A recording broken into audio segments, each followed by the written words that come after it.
I'm a fucking victim! You're dry-mouth privilege! Food is really good and moving hard sucks. Are you attracted to me, Nick? What the fuck are you talking about? I got another victim ticket. As God is my witness, the milk is in the cock-sucking bag! Agree to disagree's a fancy way of saying fuck you. I feel like I can talk about pretty privilege is a thing now. Have you heard Okay. about this? I have This not whole- heard about that. It's this thing. Now, it's on the internet. You heard all about Trump sucking Clinton's dick? I have heard did about not this, hear yes. about that on the internet. That was new. I found that out from you. But there's this thing, pretty privilege, right? That if you're pretty, you have like this higher privilege, right? Oh, And I so- thought you said pricky privilege, and I was like, pricks get privilege? Pretty privilege. I have heard of See? I have attractive a speech privilege. impediment. I'm a fucking victim. I'm so sorry. I will shut down and shutter all of my accounts on the internet. Oh, you're non-spit privilege. You're dry mouth privilege. The gland. Anyway, How do you enjoy that palate? Huh? I Your mean, tongue hits the top of it and you actually can make the sound of a P. Must be nice. but I have heard of pretty privilege. I have heard of that. Pretty privilege, right? Yeah. And it's like the idea that, like, and okay, yeah, I can agree. Good looking girls, good looking guys, they get, they get some perks. That's life. Mhm. Okay, we all have our things that we have to use to try to get up the ladder, to crawl out of the crab bucket, right? But there are pretty people. I know some pretty women who are gorgeous, but have lived lives that would make you and me shit our pants. Mhm. Okay, so it all evens out, right? Mhm. I can't sit here and be like, oh, well, I'm not pretty, and I can hear them clicking now. Nikki, you're being self-deprecating. You don't have self-esteem. Fuck you. I have worked hard for my fucking self-esteem, okay? And self-esteem isn't lying to yourself and telling you, oh, I'm beautiful. I'm just so gorgeous. I'm not. I'm a bit of a fucking gargoyle. A cute gargoyle, but a gargoyle nonetheless, right? And that's life. That's life. I can't be upset because Milan isn't calling for me to march down, or Vogue isn't calling for me to be on the. Oh, how dare they not put fucking gargoyles like me on the front of Vogue? How dare they? How dare? Are you attracted to me, Nick? You fucking better be. Okay? Because if you're not attracted to me, that means you're gargoyle phobic, fucker. Gargoyle phobic. I have worked hard for my self-esteem, Nick, okay? And self-esteem is not lying to myself and saying, I'm beautiful. It's saying I spit when I talk. Sometimes people don't know what I'm saying. I look a little like a Muppet. And you know what? I'm pretty fucking awesome anyway. That is self-esteem. Okay, and I'm spitting all over my iPad right now. I can see it. Okay, I am worked up. That is self-esteem. Lying to yourself is not self-esteem. It's looking at yourself honestly for the human being that you are, warts and all, and saying, you know what? All in all, she's pretty okay. The beautiful at any size thing or whatever. Again, it's not like it's not about what individual people are attracted to or whatever, but that movement got carried away, because ultimately what it comes down to is it's hard to lose weight. I'm fucking up, down, I try, but it's a really tough thing to do because food is really good and moving hard sucks. So you just don't want to do it.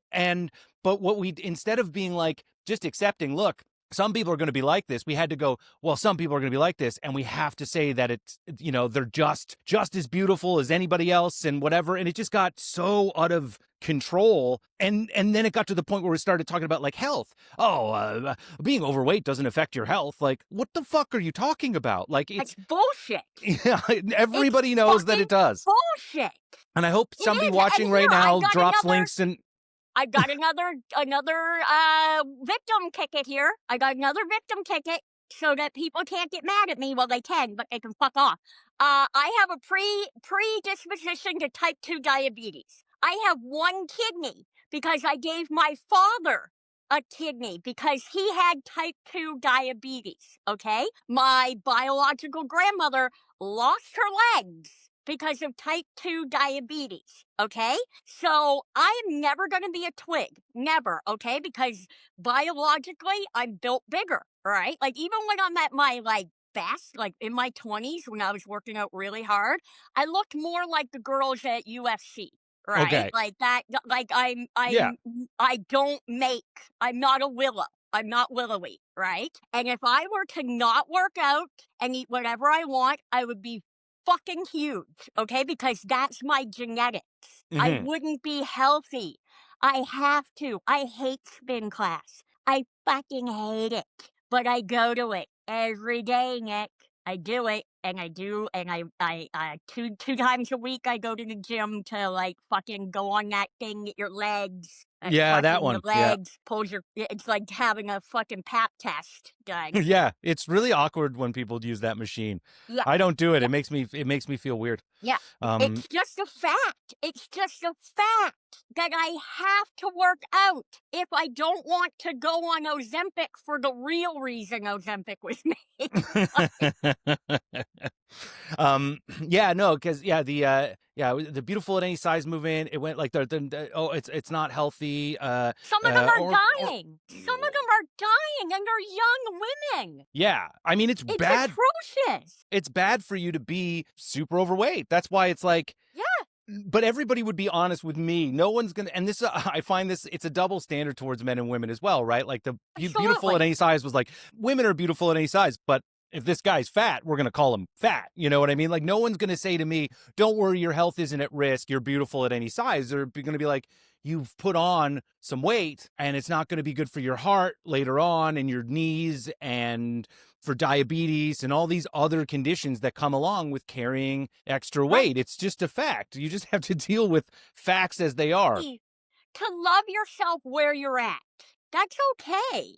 As long as you're honest about it. Like the beautiful at any size was like, women are beautiful at any size, but if this guy's fat, we're going to call him fat. You know what I mean? Like no one's going to say to me, don't worry, your health isn't at risk. You're beautiful at any size. They're going to be like, you've put on some weight and it's not going to be good for your heart later on and your knees and for diabetes and all these other conditions that come along with carrying extra weight. Right. It's just a fact. You just have to deal with facts as they are.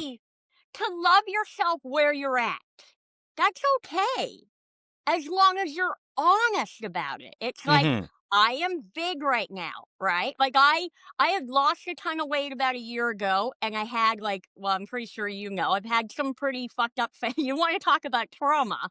Like I lost my niece and nephew a year ago in a car crash. And so I got to eating, right? Like I didn't drink, I didn't do drugs. But the bakery knows me on a first name basis here in Shediac, right? And so I started gaining weight, right? And it's okay. Like I'm not like, you know what? You had a rough fucking year, right? You've had a rough year and you ate a lot of cake, right? But now you have to get back in the gym and you have to stop eating cake. Right. But I still got, you can say that to yourself in a loving manner and in a manner where you think, God damn it, you are beautiful because you fucking lived through the year that you've been through. Right. So it like, it's not that people don't deserve empathy. They do. But empathy doesn't mean being dishonest. No, you have to separate between being respectful, understanding that anybody can live, like have these experiences themselves, like we're all in it together without saying 2 + 2 = 5. Right. And that's where I always end up bucking against like societal, like whatever the new conversation point is about whatever the new protected group or this or that is that they don't just demand like, hey, just leave us alone. It's like, leave us alone, but also these are the things you have to say about this thing. And if you say something that's not that, you're a piece of shit. And like, we can't live that way. My brain logically will not say something that I don't believe. The best I can do is be quiet, and I'm not very good at that. But if logically it doesn't make any sense to me, I'm not just going to say it just to get by. It seems like a bad thing to do. We're Nova Scotians. We can't keep our mouths shut. Yeah.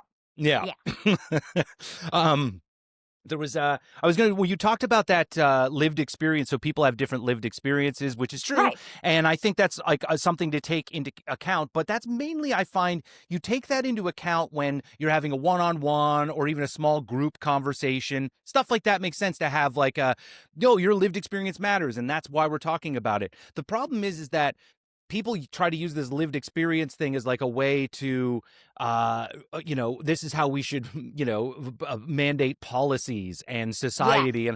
And I'm like, you can't do that though, because your lived experience isn't the same. I mean, you can look at like one group and say, okay, they do have a commonality in some aspect of a shared experience, but they're all different individuals. And one thing that happened to this person didn't happen to that person. So you can't obviously govern society based on somebody saying, well, this happened to me, so we have to do things this way. That just isn't the way you can do it. For example, let's go back to my Vogue. How dare they not put me on a Vogue? There hasn't been a woman with a cleft lip and palate on Vogue since its inception. That needs to change, right? So now, am I supposed to bump some young girl that's like been, working her way up through the modeling and finally has a chance to be on the cover of Vogue for some reason, right? And nope, cleft lip and palate, I get to be on it.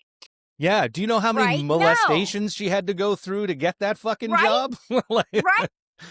She earned it. How Talk many about creepy victimhood. old men? Like, that's another thing. With the pretty,